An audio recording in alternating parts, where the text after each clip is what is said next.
Eto naman ho, no? Mga bossing, eto, merong nagsasabi si Jam Magno, gustong kumbaga inire-rekomenda ni Jam Magno ho, mga boss, Chief Amo Sir, na kumbaga palitan o pinupush ni Jam Magno na maging Department of Tourism Secretary si Charo Santos. Kilala niyo ho yan, mga boss? Ako, kilala ko yan. Bata pa lang ho ako, napapanood ko na yan no? Yung nanay ko ang hilig dyan Pagsapit ng alas 8:30 ng gabi, naku po, lalo na pag Biyernes yata, nung panahon, nung maliit pa kami, maalaala mo kaya, naku, ganun ho mga kabay, ang sumpa mo sa akin. O yan, mga batang 90s. Di ba? Nanawagan kay Pangulong Ferdinand Bongbong Marcos Jr. ang kilalang social media personality na si Jam Magno patungkol sa pagkukonsidera sa aktres na si Charo Santos Concio bilang kalihim ng Department of Tourism. Ibig sabihin, gusto niyang palitan yung mga Pasko? No? Sa TikTok video ni Magno, sinabi niya ang nakikita raw niyang karapat-dapat sa posisyon ay dating aktres, no? At dating ABS-CBN president na si Charo Santos. Sabi ni JJ Bar tuwing Sabado, ang MMK. Naku, nadadamay ako sa nanay ko kapag ka nanonood niyan, mga boss. Paliwanag ni Magno, taglay ni Santos, ang brain, beauty, and management skill na minsan na niyang napatunayan nang hawakan niya ang top position sa ABS-CBN. O yan daw ho. At eto pa, isa pa yatang nagiging issue nung DOT ngayon, mga kababayan, doon kay Laprasco, ayan, financial issues ng DOT, lilinawin sa 2026 budget deliberation. Mukhang hindi epektibo sila doon no? Kaya po sila Jam Magno at eto, sinisiyasat nila. Bakit ganon? May pondo naman. Pero bakit parang ang pangit at hindi hindi ma-push yung turismo ng bansang Pilipinas? At bumagsak ho ang turismo ng Pilipinas daw ho, mga kababayan. Hinalukay ko ng hinalukay ito para mas maintindihan ko ho, mga kababayan, mga boss, Chief Amo Sir. Hanggang sa napunta ako sa post ni Madam Ellie. Naku ho, alam nyo mga bossing, kapag ka ito na-push, no? Pag ito po na-push at si Charo Santos, mabubisit po yung mga DDS. Mabubisit po ang mga DDS, mga kababayan, at si Charo Santos ang pumalit. Kasi ho, alam nila, taga ABS-CBN yan. Yung mga DDS, galit na galit sa mga yan, no? Kasi mga taga ABS-CBN. Sabi ni Lito Braga, Diyos mio, mga patawa talaga. Sino ba yan? May kaaway na naman kayo dyan. O, isang bagsakan na lang natin yung kaaway nyo dyan sa comment section. Di ko kasi nababasa lahat yung comment section. Isang bagsak na lang tayo. O, kamao, sulid, at kulay green na heart para dyan sa kaaway nyo dyan sa comment section.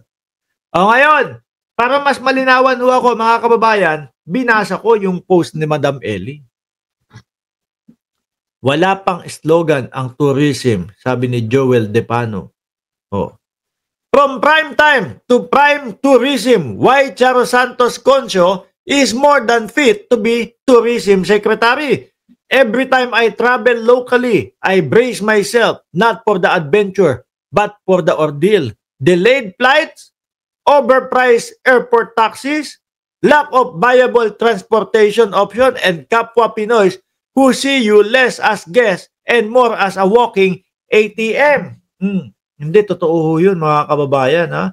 Miski ho ako, kami, minsan kabado kaming mag-taxi. Pagka uuwi kami ng Pilipinas, unang nasa sa isip mo na, tatagain ako nitong mga taxi na ito. Di ba? Unang nasa sa isip mo na, mga kababayan, naku po, kapag sumakay ako dito sa taxi na to, lulukuhin yata ako. Baka sabihin, 3,000, 4,000, 5,000 yung babayaran ko. Marikina lang ako. Dati ho kasi, nung nagtataxi lang ako, pag umuwi ako ng Pilipinas, magsusurprise ako, alam ko parang ang babayaran lang dapat nasa 500. Pero matagal na ho yun. Pero ngayon, ang dami na ho, mga kababayan, na umaabuso So, sino ba naman nung gaganahan ng mga turista yung maririnig yung mga ganyan ho? No, tapos pakinggan mo na din ang commercial ng Boysen Digong. Yung nakakulong doon, mahaba buhok. No, tumanda na doon. Oh, pinipinturahan yung labas ng labas ng kulungan. Naalala ko yun, Sir Max Safe. Sabi niya, every time I travel locally, I brace myself not for the adventure but for the ordeal.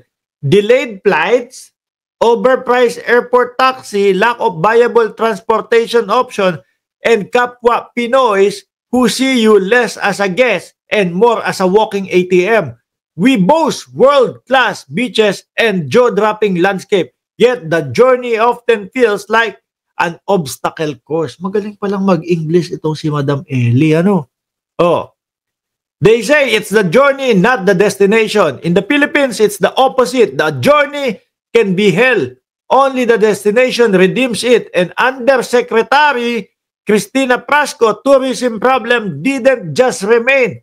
They multiplied, dumoble. Naku po. Kaya mas mabuti ho sa amin kapag umuwi kami, may sumusundo talaga no? May sumusundo. Oh. No? Stakeholder whisper, she's out of her depth. More focus on photo ops than fixing system. Kumbaga, imbis na ayusin kung ano yung mga nangyayari doon, kung ano yung problema, hindi. Parang bonggo lang ho. Mga kababayan. Parang bonggo na yung sinasabi ng mga kaibigan, mga kabosing natin dito na si Bonggo. Yan ang sinasabi lagi niyan malasakit. Pero ang ginagawa niyan, kapag kami inauguration, lagi lang pumupunta yan. Yung mga parang paganon-ganon lang ho, mga kababayan. Di ba?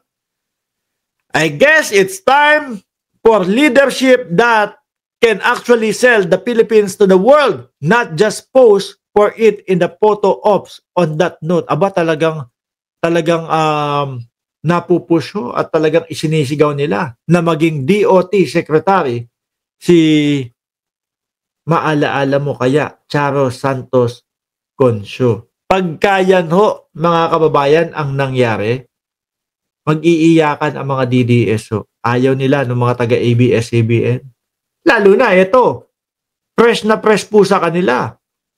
Yung jet ski holiday ni Vice Ganda, mga bossing.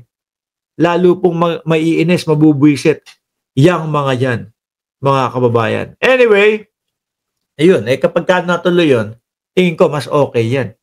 Di ba? Dumako muna ho tayo dito. Diskaya, mga kababayan. Naalala nyo ho,